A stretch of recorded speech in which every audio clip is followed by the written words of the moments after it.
Hi, dear students, welcome to the new lecture. आज के इस लेक्चर में हम नाइन्थ क्लास की पोइम टू ब्लोजम्स के पोइटिक डिवाइसेस को डिस्कस कर लेते हैं. Dear students,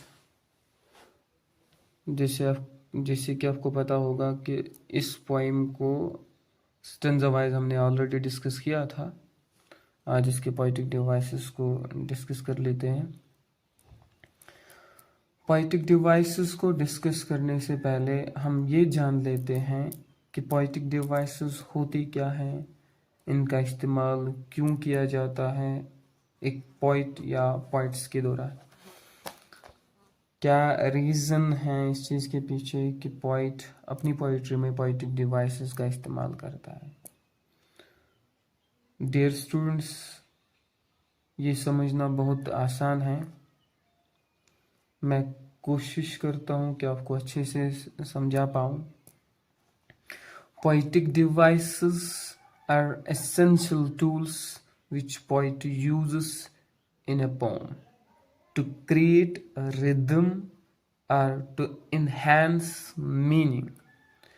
Poetic devices are figures of speech. Dear students, ये कुछ टेक्निक्स होते हैं, कुछ टूल्स होते हैं जो पोइट अपनी पोइट्री में यूज़ करता है. क्या करने के लिए? एक पोम में रिदम लाने के लिए, उसकी मीनिंग को बढ़ाने के लिए, उसकी मीनिंग को एनहांस करने के लिए. Poetic device intensifies the mood of the poem and the poet. Dear students, एक पोइट्री के वर्ड में बहुत, उसकी मीनिंग में बहुत डेप्थ होती है. कहा जाता है कि पोइट्री के एक वर्ड में हम पूरे दुनिया को समा सकते हैं. इसका मतलब इस चीज़ से आप अंदाज़ा लगा सकते हो कि पोइट्री के एक सिंगल वर्ड में कितनी डेप्थ हो सकती है. तो वो डेप्थ जानने के लिए हमें पोइटिक डिवाइसेस और फिगर्स ऑफ स्पीच की नॉलेज होना बहुत ज़रूरी है. डियर स्टूडेंट्स, पोइट्री में जो वर्ड्स या फ्रेजेस इस्तेमाल होते हैं उनको लिटरल मीनिंग देकर अगर हम एक्सप्लेन या समझने की कोशिश करते हैं तो एक पोम की जो रियल मीनिंग होगी वो हम नहीं समझ पाएंगे. पोइट या पोइट्स ने जिस मीनिंग से, जिस थीम से वो पोइट्री लिखी होगी वो हम तक नहीं पहुंच पाएगा. हम जो रीडर्स हैं हम नहीं समझ पाएंगे, कभी भी नहीं समझ पाएंगे कि किस थीम पे बेस्ड एक पोम है. वो लिटरल मीनिंग से हटके फिगरेटिव मीनिंग, वो डेप्थ जानने के लिए हम रीडर्स को पोएटिक डिवाइसेस और फिगर्स ऑफ स्पीच की नॉलेज होना बहुत ज़रूरी है. डियर स्टूडेंट्स, अब आ जाते हैं आज के पोम टू ब्लॉसम्स पे. इसके पोएटिक डिवाइसेस डिस्कस कर लेते हैं. स्क्रीन पे आप देख सकते हो सबसे पहला पोएटिक डिवाइस पर्सोनिफिकेशन. ये इस पोम में इस्तेमाल हुआ है. क्या होता है personification? The attribution of human characteristics to non human or the representation of an abstract quality in human form. For example, to blush and gentle smile. Dear students, आपको आसान भाषा में समझाऊं, पर्सोनिफिकेशन एक ऐसा पोएटिक डिवाइस होता है जब पोइट अपनी पोइट्री में एक ह्यूमन क्वालिटी को नॉन ह्यूमन में ट्रांसफर करता है. When human quality is transferred to non-human, it's called personification. इस टेक्निक को हम क्या कहते हैं डियर स्टूडेंट्स? पर्सोनिफिकेशन. जैसे यहाँ पर to blush and gentle smile, ये लाइन इस्तेमाल, ये फ्रेज और लाइन इस्तेमाल हुई है इस पोम में ब्लाज्म में। टू ब्लश, ब्लश करना, एंड जेंटल स्माइल, स्माइल करना, ये किसकी क्वालिटी है? ये ह्यूमंस की क्वालिटी है। लेकिन इस पोम में ब्लाजम्स जो फूल होते हैं, पॉइंट ये बोल रहा है कि ये ब्लाजम्स, ये फूल स्माइल करते हैं, या ये ब्लाजम जो है ये ब्लश करते हैं। इसका मतलब ह्यूमन की क्वालिटी को पॉइंट ने ट्रांसफर किया है टू नॉन ह्यूमन। तो इस लाइन में अब क्या इस्तेमाल हुआ है? पर्सोनिफिकेशन। तो दूसरे पोएटिक डिवाइस की ओर आते हैं, एलिट्रेशन। क्या होता है डियर स्टूडेंट्स एलिट्रेशन? एलिट्रेशन बहुत ही आसान पोएटिक डिवाइस है। Rhythmic repetition of consonant sounds, for example lovely leaves, fair fruitful, fall fast. इन 3 जगहों पे इस पोम में एलिट्रेशन पोएटिक डिवाइस इस्तेमाल हुआ है।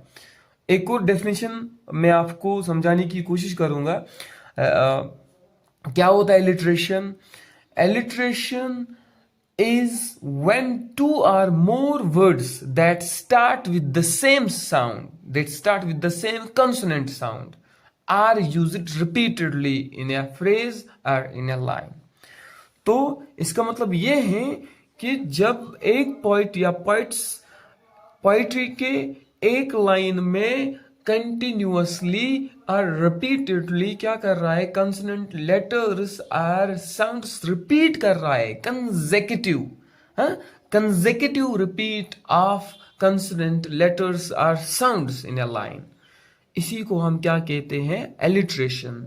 जैसे यहाँ पर आप देख सकते हो इस पोम में जो वर्ड्स इस्तेमाल हुए, लवली लीव्स, यहाँ पर ल और एल एल साउंड और लेटर रिपीट हुआ है, जो कि big at the beginning of each word.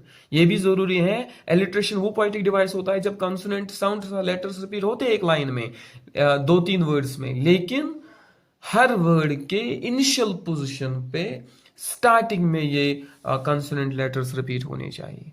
जैसे फेयर फ्रूटफुल, यहाँ पर भी फ एंड फ लेटर और साउंड रिपीट हो रहा है, जो कि कॉन्सोनेंट है और स्टार्टिंग में भी है वर्ड के स्टार्टिंग में, इसलिए एलिट्रेशन। नेक्स्ट जगह देखो जी, फाल फास्ट, यहाँ पर भी फ फ F F consonant sound starting में रिपीट हो रहा है, तो यहाँ पर भी क्या है? एलिट्रेशन। नेक्स्ट पोएटिक डिवाइस की ओर आते हैं, जैसे पन। बहुत ही खूबसूरत और इंपॉर्टेंट पोएटिक डिवाइस है पन। पन क्या होता है? Play on words, technical use of a word that carries more than one meaning in a statement or a line. For example, जैसे इस पोम में क्या इस्तेमाल हुआ है? lovely leaves। अगर हम लिटरल मीनिंग या ऊपर ऊपर से देखोगे, इसका सेंस आप इस तरह जानने की कोशिश करोगे, आपको लग रहा होगा, या मुझे भी यही लग रहा है, कि लवली लीव्स का मतलब ब्लाजम्स, ब्लाजम वो जो फूल होते हैं उसके जो पत्ते होते हैं छोटे छोटे, उन्हीं को हम क्या कहते हैं? लीव्स। लेकिन यहां पर इसको दूसरे सेंस में भी लिया गया है, यूज किया गया है। लवली लीव्स का मतलब यहां पर यह है कि एक बुक के जो पेजेस, एक बुक के जो पन्ने होते हैं, उनको भी हम क्या, उनके लिए यहां पर क्या इस्तेमाल हुआ है? Lovely leaves. तो यहां पर 2 तरीके से इस फ्रेज का इस्तेमाल हुआ है, तो इसी को हम क्या कहते हैं? पन। सेम फ्रेज और वर्ड्स कैरीज डिफरेंट मीनिंग्स, ठीक है? तो ये पन होता है। डियर स्टूडेंट्स, एक और पोएटिक डिवाइस इस्तेमाल हुआ इस पोम में, वो क्या है? सिमिल और सिमिली। क्या होता है सिमिल और simile? Is a figure of speech in which poet made a comparison between 2 unlike और डिफरेंट थिंग्स। क्या होता है सिमिल में? 2 डिफरेंट सब्जेक्ट्स होते हैं, उनके दरमियान कंपैरिजन होता है। जैसे इस पोम में इस्तेमाल हुआ है, like you a while they glide into the grave. You means यहां पर ह्यूमन की बात हो रही है, और दे मीन्स यहां पर फ्लावर्स की बात हो रही है। तो जैसे वो फूल ब्लाजम्स मुरझा जाते हैं, नीचे गिर जाते हैं, उनका दी एंड होता है, उनका खात्मा होता है, वैसे इंसान जब डिफरेंट स्टेज, लाइफ के डिफरेंट स्टेज से गुजरता है, उसके बाद उसका भी क्या होता है? एंड होता है, उसका भी खात्मा होता है, वो भी एक्सपायर होता है।